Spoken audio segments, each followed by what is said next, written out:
नमस्कार, एक बार फिर से स्वागत है आपका प्रिंस सिविल सर्विसेज के इस यूट्यूब प्लेटफॉर्म पर। मैं हूं चित्रांशु पांडे और आज मैं आपके सामने एक बार फिर से पेश हूं एक और पीटी स्पेशल श्रृंखला का वीडियो लेकर।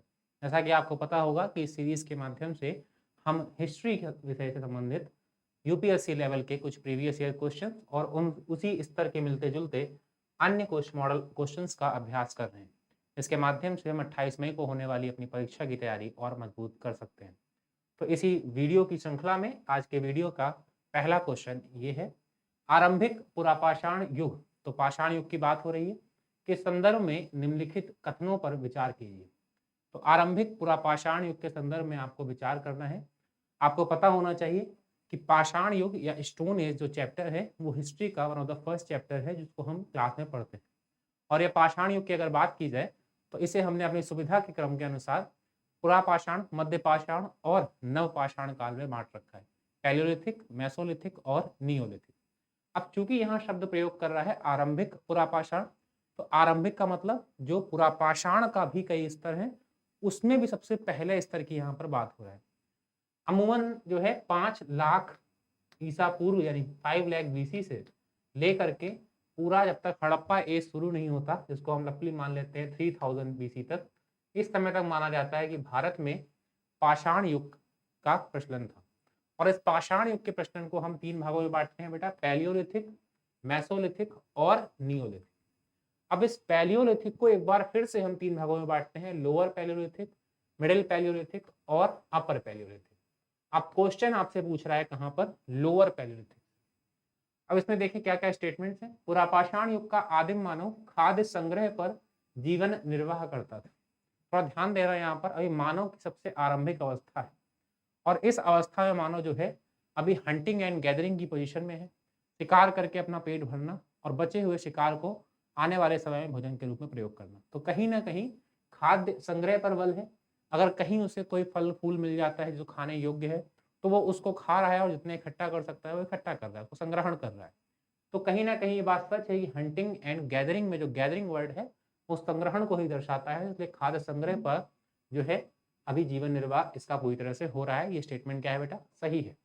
अगला स्टेटमेंट कह रहा है इस युग के औजारों में विदारणी और खंडक शामिल थे।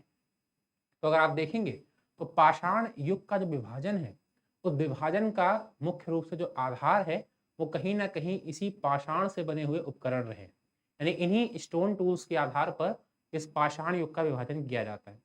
और जब हम पैलियोलिथिक एज में जाते हैं तो पैलियोलिथिक से मेसोलिथिक यानी पाषाण, पुरा पाषाण से मध्य पाषाण में आने के क्रम में जो औजारों में बदलाव आता है वो इनके आकार में आता है। पुरा पाषाण में जो औजार आपको प्राप्त होते हैं वो अमूमन बड़े आकार के होते हैं, जबकि जो मध्य पाषाण वहां पर एक वर्ड यूज किया जाता है बेटा, माइक्रोलिथ। कौन सा वर्ड, माइक्रोलिथ।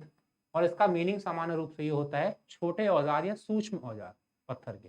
तो मेसोलिथिक को पैलियोलिथिक से सेपरेट करने का जो बेस है वो आपका वही औजारों के आकार में आने वाली एक रैपिड चेंज है, कमी है। तो पैलियोलिथिक में आकार बड़े हैं और आकार बड़े होने के चलते यहाँ पर आपको खुरचने वाले जो है आपके औजार, इसके अलावा हैंड एक्स जो आपको भारत में पल्लवरम से प्राप्त होती है। आपको पता होना चाहिए कि पुरापाषाण के जो पहले अवशेष है वो आपको भारत के तमिलनाडु के पल्लवरम नामक स्थान से एक हैंड एक्स के रूप में प्राप्त होते हैं, हस्त कुठार जिसे हम बोलते हैं। और इसके पश्चात पैलियोलिथिक की इस एज में आपको विदारणी, खंडक जैसे कई और औजार भी प्राप्त होते हैं, जिनका प्राप्त होने का जगह आपका क्या है भारत में, सोहन घाटी रही है पश्चिमोत्तर भारत में, नर्मदा घाटी मध्य भारत में, दक्षिण भारत में तमिलनाडु, कुछ आंध्र प्रदेश की रेणुगुंटा जैसी कुछ गुफाएं और एक दो जगह आपको मिर्जापुर के आसपास इनके हमको अवशेष प्राप्त हो जाते हैं। तो इस तरह से ये स्टेटमेंट भी क्या है, सही है।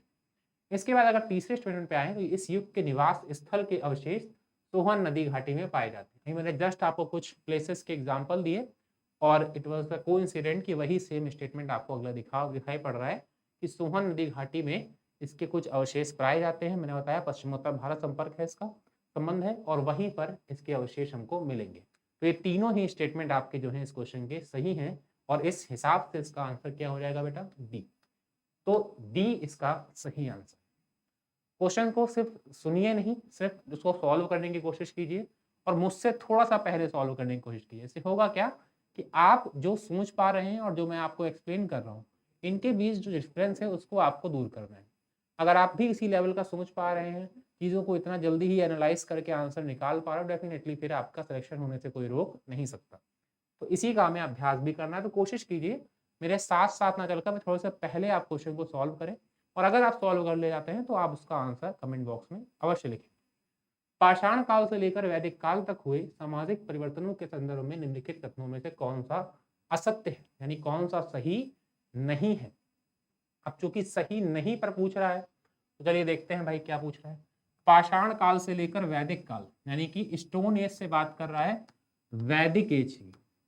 आप सबसे पहले थोड़ा दिमाग में चीजें सही कर लीजिए। स्टोन एज मैंने अभी जस्ट बताया पिछले क्वेश्चन में 5 लाख बीसी से लेकर के अराउंड 3000 बीसी, जब तक हड़प्पा एज स्टार्ट नहीं होती तब तक माना जाता है स्टोन एज काम कर रहा है। और इस 3000 बीसी के बाद हम मान लेते हैं कि हड़प्पा सिविलाइजेशन या इंडस वैली सिविलाइजेशन का टाइम स्टार्ट हो जाता है और इसके बाद अराउंड 1750 बीसी तक ये सिविलाइजेशन एग्जिस्ट करती है। और 1750 बीसी के बाद कुछ समय के ब्रेक के बाद 1500 बीसी में एक बार इंडिया भारत में एक और नई सिविलाइजेशन एग्जिस्ट करती है। इसको हम कहते हैं क्या, वैदिक सिविलाइजेशन, या इसी को बोलते हैं वैदिक एज। तो 1500 बीसी में वैदिक एज स्टार्ट होती है, जो वैदिक एज दो सब पार्ट्स में आपका अर्ली वैदिक और लेटर वैदिक, ये क्यों है इसको हम बाद में समझेंगे कभी। तो अर्ली वैदिक और लेटर वैदिक इन दो फेजेस में ये पूरी एज आपकी वैदिक काल जो है 1500 से 600 बीसी तक आपका अस्तित्व में रहता है। तो इस तरह से आपका स्टोन एज से वैदिक एज तक की जो यात्रा है इतिहास की तय होती है।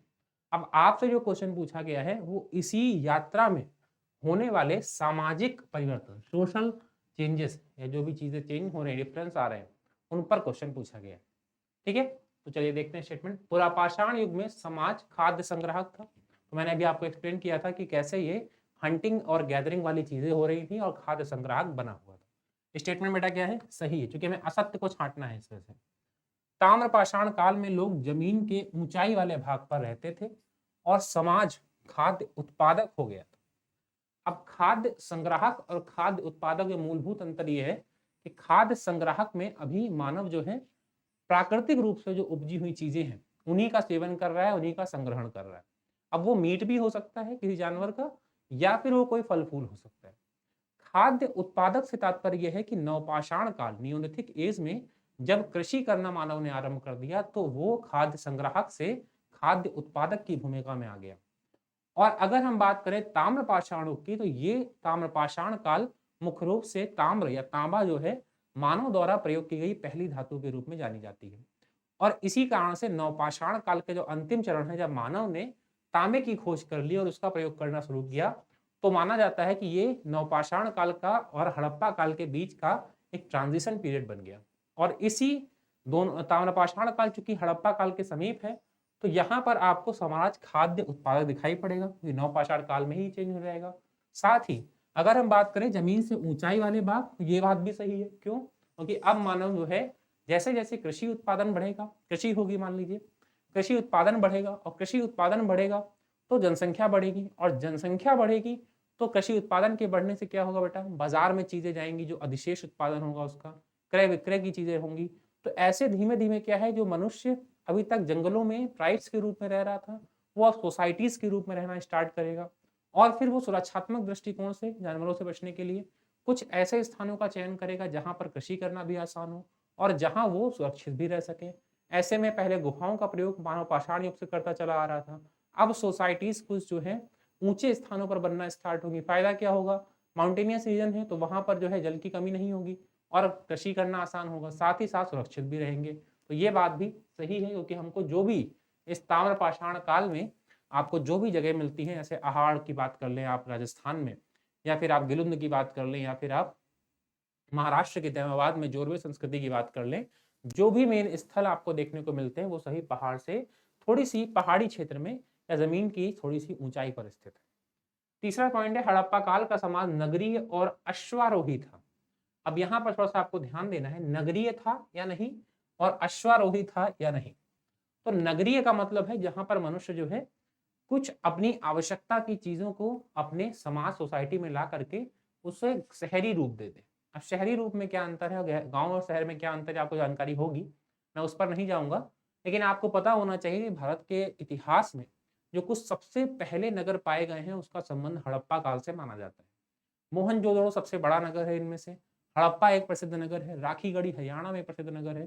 तो नगरीय सभ्यता क्या थी हड़प्पा का सभ्यता? बिल्कुल थी। तो ये वो सभ्यता है जिसने भारत में पहली बार शहरों का विकास किया। लेकिन इसके पश्चात जो वर्ड दिया हुआ है अश्वारोही समाज था। अश्वारोही जो समाज की अगर हम बात करें तो इसका मतलब हो जाएगा कि अश्व यानी घोड़े का बहुत बड़े मात्रा में प्रयोग होना। लेकिन आपको पता होगा अगर आपने इस चैप्टर को कभी पढ़ा होगा ध्यान से कि हड़प्पा सभ्यता में जो घोड़े के अवशेष हैं बहुत लंबे समय तक मिले ही नहीं, और जब मिले भी तो गुजरात में सुरकोटड़ा नामक स्थान से इसका एक अवशेष मिलता है जहां पर हड़प्पा काल के घोड़े की अस्थियां आपको प्राप्त होती हैं। तो इस प्रकार से अगर आप देखें तो इस एक आप अवशेष के आधार पर ये नहीं कह सकते कि पूरा का पूरा समाज जो है वो क्या है बेटा, अश्वारोही है। तो ये नहीं कह सकते आप। और अगर आप कह नहीं सकते तो स्टेटमेंट क्या हो जाएगा, ये गलत हो जाएगा। राइट, समझ में आया? चौथा पॉइंट कह रहा है उत्तर वैदिक काल में वर्ण विभाजन स्पष्ट हो गया। मतलब उत्तर वैदिक काल यानी वैदिक काल ही मैंने आपको बताया था, याद है 1500 से लेकर 600 बीसी, उसके सेकंड पार्ट यानी अर्ली वैदिक के बाद लेटर वैदिक फेज यानी उत्तर वैदिक काल यानी कि 1000 से लेकर 600, इस समय काल में समाज में वर्ण विभाजन स्पष्ट हो गया। तो कई चैप्टर्स को मिक्स करके क्वेश्चन बनाया गया है स्टोन एज से लेकर वैदिक एज तक, तो सभी चीजें आपको एक्सप्लेन करना पॉसिबल नहीं है, पर अगर आप थोड़ा सा ध्यान दें तो वैदिक काल को वैदिक बोला ही गया क्योंकि यहाँ पर वेद अस्तित्व में आ चुके थे, हमें लिखित साक्ष्य मिलने लगे वेदों के रूप में। वैदिक काल को दो भागों में बांटा गया, अर्ली वैदिक और लेटर वैदिक। अगर मैं इसको आपको बताऊं तो जो वैदिक काल है इसको बेटा बांटा गया कि इसमें अर्ली वैदिक और लेटर वैदिक। अर्ली वैदिक का जो टाइम था वो माना जाता है 1500 से 1000, और वहीं लेटर वैदिक का जो टाइम है वो माना जाता है 1000 से 600 बीसी। अब इस विभाजन के दो प्रमुख आधार हैं। पहला आधार क्या है, वेद, जिन पर वैदिक काल टिका हुआ है। वेदों की संख्या आपको पता है 4 है, और इन 4 में जो पहला वेद है ऋग्वेद, उसकी रचना बेटा किसमें हुई, वैदिक पूर्व वैदिक काल या अर्ली वैदिक केस। तो इसलिए इसको बोला गया अर्ली वैदिक, क्योंकि बचे हुए तीनों वेदों की रचना किसमें हुई, लेटर वैदिक या फिर उत्तर वैदिक काल में। दूसरा आधार माना जाता है क्या, कि यहाँ पर 1000 बीसी के आसपास जो ट्रांजिशन पीरियड है अगर आप देखेंगे तो इस समय के आसपास एक बहुत बड़ा परिवर्तन होता है, क्रांतिकारी परिवर्तन। वो परिवर्तन था मानव द्वारा लोहे की खोज करना। अब मानव ने एक बड़ी मात्रा में इस समय तक आते आते लोहे का प्रयोग आरंभ कर दिया। अब क्वेश्चन उठता है कि लोहे के प्रयोग से इतना बड़ा क्या परिवर्तन आ गया, हम तांबे का यूज कर ही रहे थे, हड़प्पा काल में कांसे का यूज कर ही रहे थे, तो लोहे के परिवर्तन आने से इतना बड़ा परिवर्तन क्या आ गया, बहुत बड़ा परिवर्तन आया है। कारण क्या है, तांबे और कांसे की तुलना में लोहे की जो मजबूती है वो अधिक होती है। अब इसके चलते कृषि करना हो, जंगलों की कटाई करके कृषि योग्य भूमि निकालना हो, या फिर युद्ध करने के लिए अच्छे स्तर के औजारों का प्रयोग करना हो, अच्छे स्तर के घरेलू उपकरणों को बनाना हो, इन सभी कामों को लोहे ने आसान बना दिया। अब इससे हुआ क्या कि समाज में बहुत ही ज्यादा चेंज आने देखने को मिले, इसलिए हमने इसको दो पार्ट में अलग अलग कर दिया। ठीक है, अब जो स्टेटमेंट था उस पर अगर हम वापस आए तो उसका कहना है कि लेटर वैदिक एज यानी उत्तर वैदिक काल में वर्ण विभाजन बहुत ज्यादा स्पष्ट हो गया। तो ये बात सच है, क्योंकि लेटर वैदिक एज तक आते आते जो ये वैदिक काल है इसका जो पहला पीरियड है यहाँ पर जो ऋग्वेद का प्रभाव था, इसके चलते समाज में ब्राह्मणों की वैल्यू स्तर जो है प्रभुत्व तो बहुत ज्यादा बढ़ गया, और उत्तर वैदिक काल तक आते आते ये ब्राह्मण वर्णवादी समाज बन गया, और समाज के अन्य वर्णों की वैल्यू या स्थान ब्राह्मणों की तुलना में कहीं नीचे आ गया। इसके अलावा हमें यहाँ पर ब्राह्मणों के साथ साथ क्षत्रिय, हमें शूद्र और वैश्य, ये तीनों समुदाय भी स्पष्ट रूप से देखने को मिल जाते हैं, जबकि यहाँ पर ऐसा कोई बात जिक्र नहीं देखने को मिलता। तो ऐसे में ये आप कह सकते हैं कि वर्ण विभाजन और ज्यादा स्पष्ट हो गया।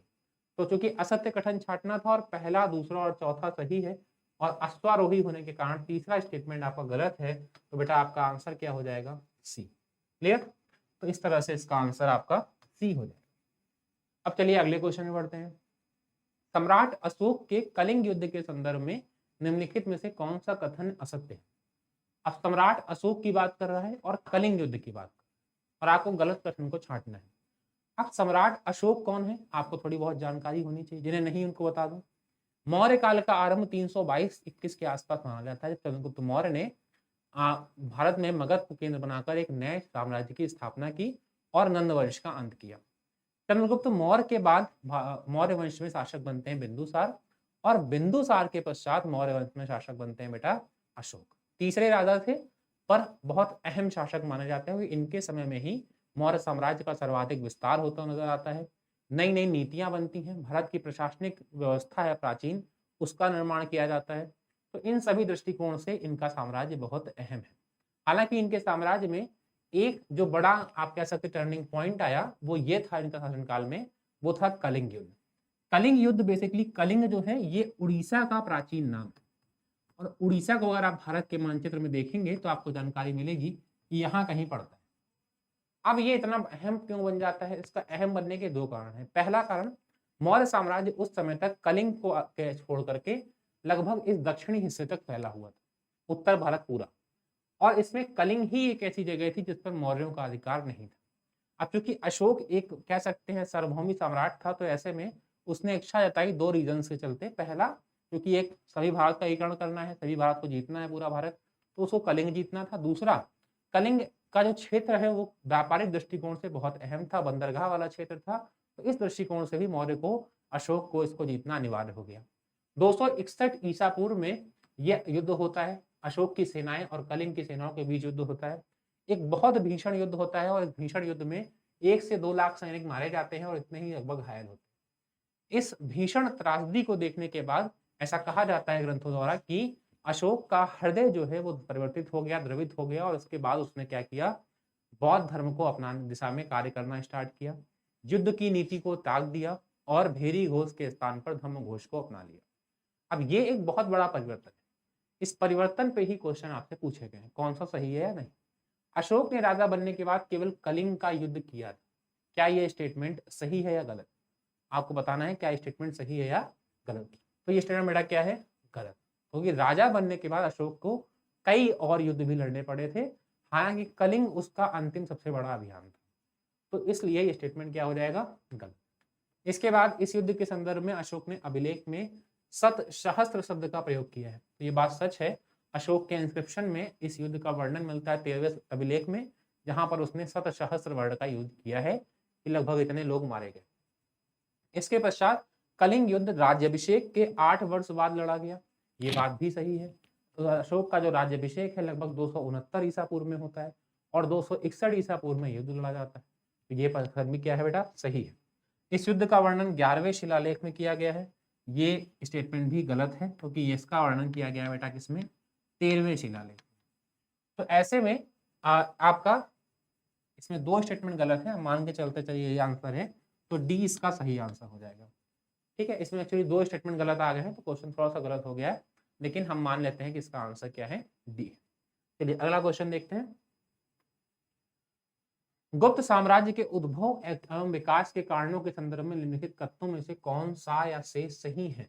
ठीक है, सही कथनों को छांटना है, देखते हैं। गुप्त साम्राज्य में आपको कई बार बता चुका हूँ इस चीज के बारे में। इनके राज्य में मध्य भारत की उर्वर भूमि शामिल थी, जिसके कारण अच्छी उपज होती थी, बिल्कुल सही बात। गुप्त साम्राज्य जो है विशाल साम्राज्य था, और ये आपके हिमालय से लेकर के वाकाटक वंश के उदय से पहले पूरे मध्य भारत पर अधिकार करके रखे हुए था। तो ऐसे में इसके अंदर जो है मध्य भारत की कई बड़ी भूमियां आती थी। दक्षिणी बिहार से प्राप्त लौह के उपयोग ने से उन्नत तकनीक के औजार और हथियार के निर्माण को बल दिया। दक्षिण बिहार में जो है यानी वही मगध का क्षेत्र, वहां पर आपको पता होना चाहिए कि ये उत्तर प्रदेश का पूर्वी क्षेत्र, दक्षिण बिहार का क्षेत्र लौह अयस्क के खदान के लिए बहुत ज्यादा प्रसिद्ध था उस समय, और ऐसे में इनके उपयोग से इन्होंने जो है तकनीकी विकास किया और नए नए तरह के औजार और हथियार बनाए। तो ये बात भी क्या है, सही। रोमन साम्राज्य से व्यापार करने के कारण वे लाभ की स्थिति में थे। ये थोड़ा सा डाउटफुल स्टेटमेंट है कि वो लाभ की स्थिति में थे या नहीं थे। अगर आप थोड़ा सा जाएंगे बैकग्राउंड में, तो अगर आपने मौर्योत्तर काल पढ़ा होगा तो आपको जानकारी होगी कि मौर्योत्तर काल में जो है रोमन साम्राज्य का एक लेखक प्लिनी लिखता है कि रोमन साम्राज्य और भारत के बीच जो व्यापार हो रहा है उसमें भारत का के पास अधिक धन आ रहा है रोम से। तो ऐसे में लाभ की स्थिति है मौर्योत्तर काल में तो थे, लेकिन गुप्त काल की अगर बात करें तो चूंकि इसे भारत का स्वर्ण युग कहा जाता है, और लगभग हर दृष्टिकोण से, सामाजिक, राजनीतिक और आर्थिक दृष्टिकोण से ये एक उन्नत अवस्था का काल था। ऐसे में ये प्रक्रिया आगे भी अनवरत जारी रही और एक लंबे समय तक रोमन साम्राज्य से गुप्त साम्राज्य भी क्या है, लाभ की स्थिति में बना रहा। तो इस तरह से अगर हम सही कथनों का चयन करें तो तीनों ही स्टेटमेंट यहाँ पे क्या हो जाते हैं, सही हो जाते हैं और आंसर हो जाएगा आपका क्या, डी। राइट। तो इस तरह से आप इस क्वेश्चन को भी सॉल्व कर सकते हैं। चलिए अगला क्वेश्चन देखते हैं। हर्ष के संबंध में निम्नलिखित कथनों में से कौन सा या से सही है। चीनी यात्री हुएनसांग, उसके राज्य 15 वर्षों तक रहा। तो आपको पता होना चाहिए कि हुएनसांग जो है हर्षवर्धन के शासनकाल में ही भारत आया था और 15 वर्षों तक उसने भारत में निवास किया और इसके पश्चात अपनी पुस्तक सी यू की में जो भी उसने देखा सुना उसका वर्णन किया। तो ये बात सही है। बाणभट्ट उसका दरबारी कवि था, ये कथन भी सही है। बाणभट्ट ही वही वो व्यक्ति था जिसने की हर्ष के वर्धन की उपलब्धियों के ऊपर एक बहुत प्रामाणिक ग्रंथ हर्षचरित को लिखा और इस हर्षचरित में उसने हर्षवर्धन के साथ साथ प्राचीन भारत के भी कई राज खोले थे। जैसे अगर मैं आपको एक उदाहरण दूं तो महापद्मनंद जो नंदवंश का एक बहुत ही प्रतापी शासक हुआ, उसके राजा बनने की कहानी का वर्णन भी हमको हर्षचरित में मिल जाता है। तो ध्यान दीजिए कहाँ की मैं बात कर रहा हूँ, पूर्व मौर्य काल की, प्राग मौर्य युग की, और वहां से लेकर के हर्षकालीन गुप्त काल की बाद की स्थिति का ये ग्रंथ लिखा जा रहा है। तो इतने प्राचीन विवरणों को भी हर्षचरित में कवर किया गया। उसको प्राचीन भारत का अंतिम हिंदू सम्राट कहा जाता है। दो चीजों पर ध्यान देना है, अंतिम तो क्या वो उसके बाद कोई हिंदू शासक नहीं बना, प्राचीन भारत, मध्यकालीन भारत की बात नहीं कर रहा। और आपको पता है गुप्तोत्तर काल के बाद लगभग प्राचीन भारत को खत्म माना जाता है और पूर्व मध्यकाल आरंभ हो जाता है। तो डेफिनेटली प्राचीन भारत का अंतिम हिंदू सम्राट था या नहीं, ये अंतिम हिंदू सम्राट कहा जाता है। तो तीनों स्टेटमेंट एक बार फिर से सही है और आपका आंसर क्या हो जाएगा बेटा, डी, 1, 2 और 3। तो इस तरह से आप इस क्वेश्चन को भी सॉल्व कर सकते हैं। चलिए तो आज इतने ही क्वेश्चन रखते हैं, मिलते हैं फिर नेक्स्ट वीडियो में, तब तक के लिए टेक केयर, धन्यवाद।